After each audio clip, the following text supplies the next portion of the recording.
सब एक साथ बुलंद आवाज में कहेंगे हालेलुया। हालेलुया। एक दूसरे का हाथ पकड़ें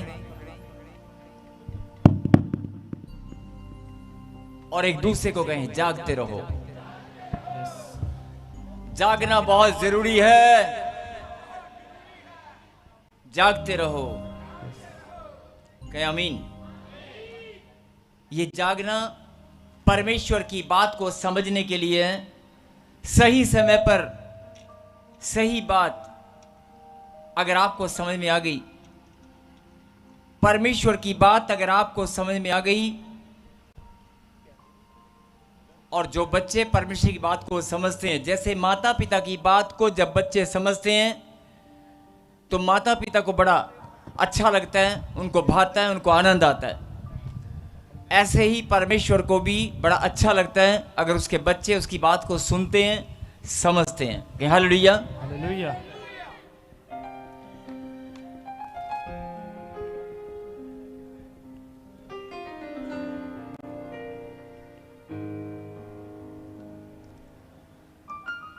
कुलुस्सियों की किताब में अभी प्रभु की बात ताकि आपको बहुत अच्छे से समझ में आए, एक वचन के द्वारा मैं आपको बताना चाहता हूं। कुलुस्सियों की किताब, कुलुस्सियों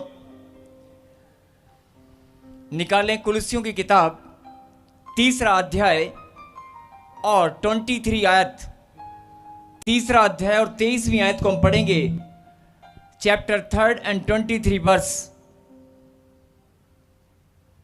एक दूसरे को हाथ लगाकर फिर से कहें जागते रहो, क्योंकि शैतान आपको भारी नींद में डाल सकता है, आपका ध्यान इधर उधर भटका सकता है। फिर से कहें जागते रहो। लेकिन बहुत सारे लोग बोलते नहीं है, आवाज ही नहीं आ रही। फिर से कहें जागते रहो। एक दूसरे को हाथ लगा के बोलो जगाते रहो, अंत समय नजदीक है। सब लोग जाग जाएं, खुदा के वचन को आज समझने पाए। कहें आमीन। आमीन। कुलुस्सियों की किताब और 3 अध्याय और उसकी 23 वर्स को हम पढ़ेंगे। पढ़ें। जो कुछ तुम करते हो, जो कुछ तुम करते हो तन मन से करो, तन मन से करो, यह समझकर कि मनुष्य के लिए नहीं परंतु प्रभु के लिए करते हो। बोल हालेलुया। यह समझकर कि किसी इंसान के लिए नहीं, जो भी हम करते हैं वो परमेश्वर के लिए करते हैं। किसके लिए? अगर आप ताली बजा रहे हैं, किसी इंसान के लिए नहीं बज रही है, किसके लिए बज रही है? अगर आप हालेलुया के नारे लगा रहे हैं तो परमेश्वर के लिए। अगर आप शरीर, देह, प्राण, आत्मा, आपके तीनों एक साथ यहां पर बैठे हैं कि नहीं? हाँ जी, बैठे हैं कि नहीं? मैं आपसे पूछ रहा हूं, आपका शरीर यहां पर है, आपके प्राण यहां पर हैं, आपका मन यहां पर है, आपकी देह, आपका प्राण, आपकी आत्मा यहां पर है कि नहीं? लेकिन लग नहीं रहा है। आपकी देह यहां पर है लेकिन मन कहीं और है। आपके प्राण यहां पर है लेकिन आत्मा लगता है कहीं घूमने गई है। नहीं, आपकी आत्मा यहां पर है कि नहीं?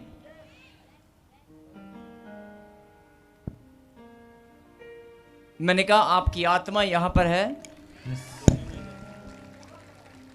तो अभी आपने वचन को पढ़ा कि जो कुछ करना है परमेश्वर के लिए करना है। जो कुछ करना है परमेश्वर के लिए।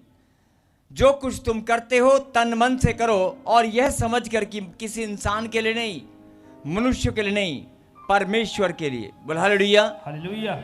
और जब आप परमेश्वर के लिए कुछ भी बोलते हैं, कुछ भी करते हैं, कोई इंसान आपका हिसाब किताब करे या ना करे, लेकिन परमेश्वर खरा न्याय करते हैं। और हम सब जानते हैं, वचन में लिखा कि मसीह में किया गया परिश्रम व्यर्थ नहीं है। मसीह में किया गया परिश्रम व्यर्थ नहीं है। उसका प्रतिफल आपको मिलकर ही रहेगा। बोलो आमीन। और अगर एक पसीने की बूंद भी आप यहां पर बहाएंगे, एक कुर्सी या दरी या पानी का गिलास या लंगर की सेवा, अगर आप किसी को रास्ता भी बताएंगे, अगर किसी को आप हौसला भी देंगे, किसी की दुख की बात को आप सुनकर उसके बोझ को आप हल्का करेंगे, अगर कोई बहन रो रही है, अगर आप उससे पूछ लेते हैं कि तू रोती क्यों है, अगर आप पूछते हैं कि तू रो क्यों रही है, यह भी एक सेवा है, यह भी कुछ बोना है। मैंने कहा कि मसीह में किया गया परिश्रम व्यर्थ नहीं है। बोलो आमीन। और अगर व्यर्थ नहीं है तो उसका प्रतिफल आपको मिलकर रहेगा। बोलो आमीन। और आप अगर जानते हैं कि मसीह में किया गया परिश्रम व्यर्थ नहीं है और उसका प्रतिफल मेरा खुदा खरा न्याय करने वाला परमेश्वर है, इंसान देना भूल सकते हैं। अगर आप मां से रोटी मांग रहे हैं, मां रोटी देना भूल सकती है। अगर अपने पापा से आप बोल रहे हैं कि मुझे यह चीज अभी के अभी चाहिए, वो हो सकता है मना कर दे। अपने भाई से, अपने दोस्त से अगर आप अपना ही सामान देकर आप वापस मांगे तो हो सकता है वो मुंह कर जाए, हो सकता है वो मना कर दे कि मैं नहीं दूंगा। और किसी भी इंसान की कभी भी नीयत खराब हो सकती है, लेकिन परमेश्वर ने कहा कि मैं खरा न्याय करने वाला परमेश्वर हूं और मसीह में किया गया परिश्रम व्यर्थ नहीं है। इसलिए क्या लिखा, जो कुछ तुम करते हो, जो तुम कुछ करते हो, जो भी कुछ, वो किसके लिए करना है? तन मन से करो। अगर तन यहां है तो मन भी होना चाहिए। आपका मन होता है लेकिन तन नहीं होता। कई लोग कहेंगे कि तन और मन एक साथ ही होते हैं, अलग अलग कैसे हो सकते हैं? अगर आपका तन यहां पर है लेकिन मन यहां पर नहीं है, यह हो सकता है। लेकिन आपका मन यहां पर है और तन यहां पर ना हो, यह नहीं हो सकता। नहीं, समझ में नहीं आया? बहुत गहरी बात है, जरा ध्यान से सुनना। अगर आपका तन यहां पर है तो मन कहीं और हो सकता है, लेकिन अगर आपका मन यहां पर है तो तन कहीं और कैसे हो सकता है? बोलो। इसलिए जब अपने मन को यहां पर लगाओगे तो तन मन दोनों एकाग्र हो जाएंगे। अगर खाली तन को यहां लगाओगे तो मन भटक सकता है। अगर मन को काबू कर लोगे तो सब कुछ यहां पर हो जाएगा। बोल हालेलुया। हालेलुया। और परमेश्वर केवल आपके मन को जांचते हैं, परखते हैं, और वो मन से ही आपको पहचान कर कि इसका मन कैसा है, इसका हृदय कैसा है, इसी बात से परमेश्वर इंसान को परख लेते हैं। और जो आशीषें, जो चंगाई, जो भी आपकी भक्ति है, आराधना है, जो आपका मसीह में किया गया परिश्रम है, अगर आपका मन परमेश्वर की ओर समर्पित है तो मैं आपको विश्वास दिलाता हूं कि आज आप खाली हाथ नहीं जाएंगे। भले ही आपने कोई पाप किया होगा, आपने गलतियां की होंगी, आपने आराधना ठीक से नहीं की होगी, आपने बोया ठीक से नहीं होगा, आपने विश्वास में अपनी कमी घटी को दिखाया होगा, आप बार बार विश्वास में गिरे होंगे। लेकिन आज अगर आपने फिर से अपने मन को फिरा लिया, अगर आज आपने फिर से अपने मन को फिरा लिया, और फिराने का मतलब है परमेश्वर की ओर मोड़कर समर्पित कर दिया कि प्रभु मेरा मन आज तेरे चरणों में समर्पित है। केवल इतनी सी बात परमेश्वर इंसान से चाहते हैं, केवल इतनी सी बात। अगर तेरा मन खुदा की ओर समर्पित है तो एक वचन आपको याद होगा, मन फिरा। क्या लिखा? सब ऊंची बात से बोलेंगे, मन फिरा, स्वर्ग का राज्य निकट है। आमीन। मतलब जो लोग स्वर्ग राज की भूख और प्यासे हैं, परमेश्वर ने कहा तेरा घर, तेरा जीवन स्वर्ग जैसा बना दूंगा। तेरे ही बाजू में, तेरे ही पास स्वर्ग जैसा राज्य है, जिस पर तू अधिकार जताएगा, जिसके अंदर तू वास करेगा। मतलब तो तेरा जीवन है वो स्वर्ग जैसा बनेगा। बोलो आमीन। इसलिए क्या लिखा, जो कुछ तुम करते हो तन मन से करो। मतलब तन और मन दोनों एकाग्र होकर करना चाहिए। अगर भक्ति कर रहे हैं, आराधना कर रहे हैं, ताली बजा रहे हैं, हालेलुया के नारे लगा रहे हैं, अगर अपना प्रेम उसे दिखा रहे हैं,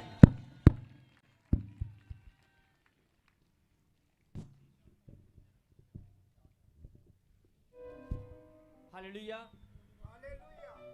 हालेलुया। अगर अपना प्रेम भी आप उसे दिखा रहे हैं तो आपका मन खुदा की ओर समर्पित होना चाहिए।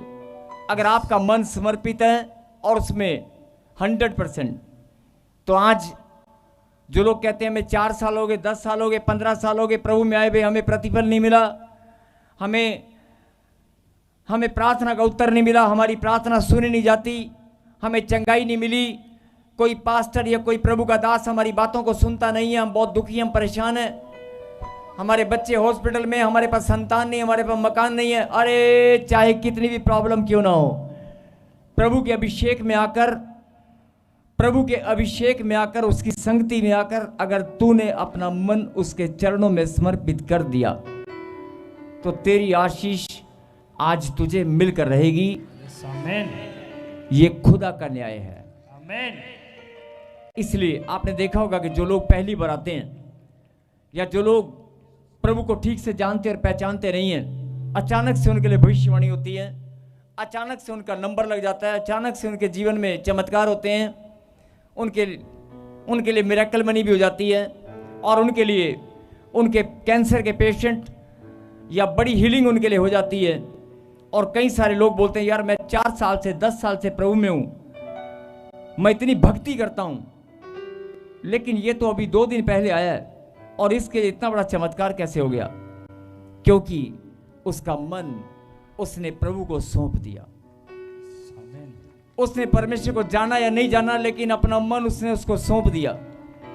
आज ये भविष्यवाणी है कि आज अगर अपना मन, अपना हृदय आप प्रभु को सौंप दें, अपने हृदय को आप खाली कर दें, कुछ भी भरा हुआ है, दुख है, तकलीफ है, चिंताएं हैं, टेंशन है, आज आप बीमारियों की सोच है, कर्जे की तरफ ध्यान है, अगर कोई बढ़ोतरी नहीं हो पा रही, मकान नहीं बन पा रहा, कोई बांझपन का श्राप आपका पीछा करता है, कोई भी प्रॉब्लम है, आप उस प्रॉब्लम से अपना ध्यान हटाएं और उस प्रॉब्लम से ध्यान हटाकर खुदा के चरणों में अपने मन को समर्पित करें। अपनी आंखों को बंद करें, अपनी आंखों को बंद करें, खुदा से बात करें और कहें,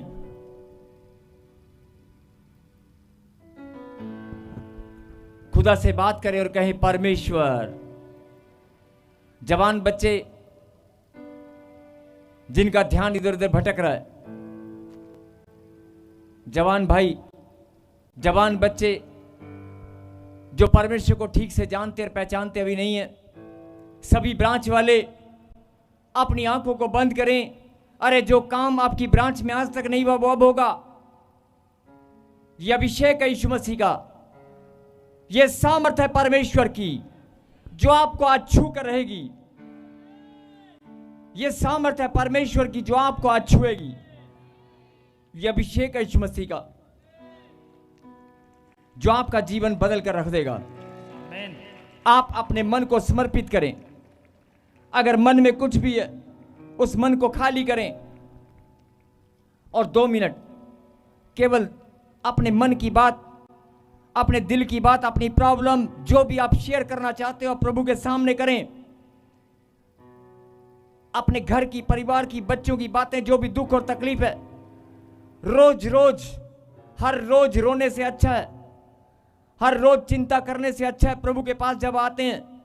अभी समय है, प्रभु ने कहा जितनी भी आत्माएं, जितने भी बच्चे यहां मौजूद हैं, अरे जो दिल खोल कर बोलना है बोल दे, लेकिन रोज रोज रोना बंद कर। रोज रोज दिन में 10 बार, 5 बार, 20 बार रोना, गिड़गिड़ाना बंद कर। जो तेरी प्रार्थना है, जो तेरा रोना है, एक बार जो रोना है वो रो ले, लेकिन आज के बाद कभी मत रोना, क्योंकि मैं तेरा जीवन बदलने वाला हूं। आमीन। अपनी मन की बात, अपने दुख भरी बात, अपनी प्रॉब्लम, अपनी समस्या, अपने बच्चों की कहानी, जो भी आप बोलना चाहते हैं, अगर कोई जेल में है, कोई हॉस्पिटल में है, कोई प्रॉब्लम में है, कोई समस्या में, कोई कहीं भी है, कोर्ट में है, किसी का न्याय नहीं हुआ, किसी को किसी ने ठग लिया, किसी के पैसे बर्बाद हो चुके हैं, अरे तेरे जीवन की जो भी कहानी है, अपनी कहानी को, तेरे बच्चों के जीवन को नाश करने के लिए शैतान ने जो योजना बनाई है, जो नुकसान तू उठा चुकी है, उसे याद कर और अपना विश्वास, अपना मन खुदा के सामने रख। आज परमेश्वर के अभिषेक में हम सब इकट्ठा हैं और वो आसमान का खुदा, वो स्वर्ग और पृथ्वी का मालिक, आकाश के झरोके खोलकर आपको ब्लेसिंग देगा। आज आसमान के झरोके खुलेंगे और आपकी ब्लेसिंग, आपकी चंगाई, आपकी खुशियां स्वर्ग से उतर कर आएंगी अभी के अभी। आमीन। कल या परसों नहीं, आज अभी इसी वक्त आएंगी। आमीन। और मैं ऐसे नहीं बोल रहा हूं, मुझे पवित्र आत्मा ने कहा कि जब तू मेरी वेदी पर जाएगा, बहुत सारे लोग टूटे हुए, बहुत सारे लोग परेशान हैं, निराशा में हैं।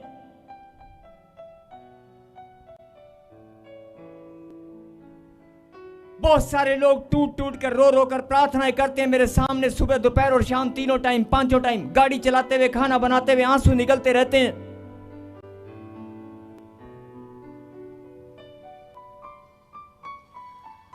मैं जानता हूं उनका रोना, मैं जानता हूं उनका तड़पना, मैं जानता हूं उनका बिलखना, लेकिन जैसे एक मां अपने बच्चों को रोता हुआ नहीं देख सकती, अरे मैं तुझे बताना चाहता हूं, मैं तेरा बाप हूं, मैं तेरा पिता हूं, मेरा भी रिश्ता तेरे साथ है। मैं तुझे रोज रोज रोते हुए, तड़पते हुए, बिलखते हुए नहीं देख सकता। मैं तुझे दर्द में, पीड़ाओं में, अपमानित होते हुए मैं नहीं देख सकता। मैं तुझे बताना चाहता हूं, मेरा भी रिश्ता तेरे साथ है। अरे तू भूल गई होगी, तू भूल गया होगा अपने रिश्ते को, अपने प्रेम को। मैंने 2025 साल पहले अपना लहू बहाया, सूली पर जान दी है, अपनी कुर्बानी मैंने तेरे और तेरे घराने के लिए, तेरी पीढ़ियों के लिए, तेरे परिवार की खुशी और आनंद के लिए मैंने 2025 साल पहले कुर्बानी दी है। उस कुर्बानी को तू धन्यवाद कर। अरे धन्यवाद कर ना कर, लेकिन याद कर। अरे याद कर, मैंने तेरे लिए लहू बहाया है, मैंने तेरे लिए कोड़े खाए हैं, सूली पर जान दी है, मौत को पांव तले कुचल दिया है, और जीवन को मैंने जीत कर दिखा दिया है। लेकिन तू रोना बंद कर। 4 साल, 3 साल, 3 महीने से लगातार तुम रोते आए हो। अरे रोना बंद करो, चिंताओं को लेकर रोना बंद करें। रो रो कर बहुत देख लिया। आज मेरा खुदा बोलता है, सुन ले मेरी बेटी, सुन ले मेरे बेटे, आज तू अपने मन को मेरे चरणों में समर्पित कर, अपने हृदय को फिर से नया कर और विश्वास कर। विश्वास कर, जो तेरे जीवन में आज तक कभी नहीं हुआ वो अब होकर रहेगा। अरे पत्थर भी चिल्ला उठेंगे। आमीन। अरे मैं मुर्दों में जान डालने वाला परमेश्वर हूं। आमीन। जिसने तुझे बोला तेरा काम नहीं हुआ, जिसने मुझे बोला तेरा काम नहीं होगा, तेरे रिश्ते सुधरेंगे नहीं, जिसने तुझे बोला है कि तेरे रिश्ते सुधरेंगे नहीं, तेरा काम बनेगा नहीं, अरे वो लोग हैरान हो जाएंगे और तुम्हारे पास आकर कहेंगे, मुझे भी पता बता दे, मुझे भी उस खुदा का नाम बता दे, मुझे भी उस खुदा का पता बता दे। वो कौन सी चर्च में मिलता है, वो कहां पर, किस स्थान पर मिलता है, और तुम सीना फुलाकर बोलोगे, ताजपुर चर्च में, प्रॉफेट बजिंदर सिंह मिनिस्ट्री में मेरा खुदा अपना सिंहासन लगाए बैठा है। आमीन। उसके दूत, उसकी सेना उसकी महिमा करने के लिए वहां पर दिन रात निरंतर प्रार्थना में लगी रहती हैं। तुम सीना फुलाकर बोल कर आओगे, और जब वो विश्वास करेंगे, वो आत्माएं भी बचेंगी, और पृथ्वी के एक छोर से दूसरे छोर तक, पृथ्वी के एक छोर से दूसरे छोर तक जो लोग विश्वास नहीं करते, वो लोग विश्वास करेंगे और यहां इस पवित्र मंदिर में आने लगेंगे। जैसे आप हिंदुस्तान के कोने कोने से आने लगे हो, जैसे आप पंजाब की धरती से, अलग अलग राज्यों से आप आने लगे हो, अरे देश विदेश की धरती से जैसे लोग आते हैं, ऐसे भीड़ की भीड़ और भी ज्यादा आएगी। आमीन। आप विश्वास करें। आप ही के परिवार के लोग, आप ही के रिश्तेदार जो प्रभु को नहीं मानते, नहीं जानते, अरे बहुत सारे लोग जो कठोर हृदय के हैं, मैंने कहा ना, पत्थर भी चिल्ला उठेंगे। इन 2 महीने में, इन 3 महीने में परमेश्वर आपके जीवन को बदल के रख देगा। अपने मन को, मैंने कहा ना, मैं ऐसे नहीं बोल रहा हूं, मुझे पवित्र आत्मा ने कहा कि जब तू मेरी वेदी पर जाएगा और प्रचार करेगा, तो प्रचार करने से पहले एक बात तू मेरे बच्चों को बता देना, अरे रोना बंद कर, रोना बंद कर। बहुत रो लिया, अगर करना है तो आनंद के साथ मेरी महिमा कर, अगर करना है तो विश्वास कर, तेरा जीवन बदलने वाला है। अगर करना है तो विश्वास कर, तेरे घर में खुशी और आनंद की भरपूरी आने वाली है। आमीन। अगर करना है तो विश्वास कर, तू चंगा होने वाला है। अगर करना है तो विश्वास कर, तेरे घर में छोटे छोटे बच्चे किलकारियां मारकर तुझे, अरे बच्चों को तू गोद में खिलाने वाली है।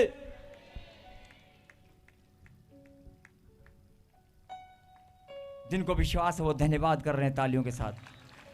और 2 मिनट अपनी आंखों को बंद करके अपने मन की बात जो भी आप प्रभु को कहना चाहते हैं, लेकिन आज के बाद ये फैसला करना, प्रभु मैं रोऊंगी नहीं, परमेश्वर मैं रोऊंगी नहीं, मेरा विश्वास तुझ पर है।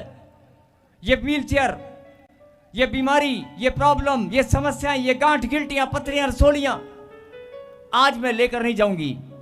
जो बीमारी, जो समस्याएं मैं लेकर आई हूं, जो चश्मा, जो कर्जा मैं तेरे पास लेकर आई हूं, आज मैं इसे लेकर नहीं जाऊंगी। आज मैं विश्वास करता हूं, मैं आज अपनी ब्लेसिंग और चंगाई और खुशियों को लेकर जाऊंगा। आंख बंद करें और प्रभु से बात करें। जवान बच्चे, आप प्रभु से बात करें, वो आपकी बात को, आपकी आवाज को सुनना चाहता है। शांत होकर बात करें। 2 मिनट कोई बातचीत नहीं करेगा, प्लीज सभी ब्रांच वाले बात करें। और जब खुदा के अभिषेक में और एक संगति में एक मन होकर लोग बात करते हैं, एक संगति में एक मन होकर लोग परमेश्वर के चरणों में जब अपने दिल की बात को रखते हैं, मैंने कहा ना, आसमान के झरोके आज खुलेंगे। प्लीज कोई बातचीत ना करे।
हालेलुया।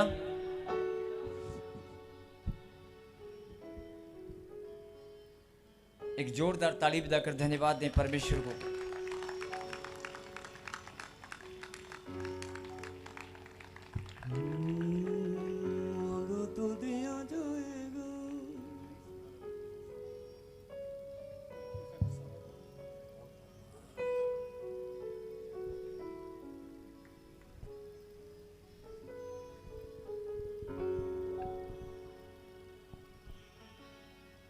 आइए हम फिर से प्रार्थना में, बिल्कुल सही, अब उसको बोलना बिल्कुल सही। अब मत सुनो, फिर से कहें, परमेश्वर मैं धन्यवाद करती हूं। आपकी आवाज नहीं आ रही है, फिर से कहें, परमेश्वर मैं धन्यवाद करता हूं। परमेश्वर मैं धन्यवाद करती हूं। बहुत सारे लोग सोचते हैं कि बार बार धन्यवाद क्यों करवाया जाता है। अरे जितना भी करोगे कम ही रहेगा, जितना भी धन्यवाद करोगे वो कम ही रहेगा। सबको जय मसीह की। मैं जतिन बब्बर और आप देख रहे हैं मसीह परिवार चैनल। जैसे कि आप सब जानते हैं कि मैं इस चैनल पे प्रभु के अलग अलग दासों की वीडियोस डालता हूं, तो अगर आपको हमारा चैनल अच्छा लगता है तो आप इस चैनल को ज़्यादा से ज़्यादा सब्सक्राइब जरूर करें, ताकि आप प्रभु के वचन को सुन सके। वीडियोस को ज़्यादा से ज़्यादा शेयर करें, ताकि जिन लोगों तक वचन नहीं पहुंचा उन तक भी वचन पहुंच सके। सबको जय मसीह की। एक बार मैं आपसे दोबारा कहूँगा कि इस चैनल को सब्सक्राइब जरूर करें और वीडियोस को ज़्यादा से ज़्यादा शेयर करें। जय मसीह की।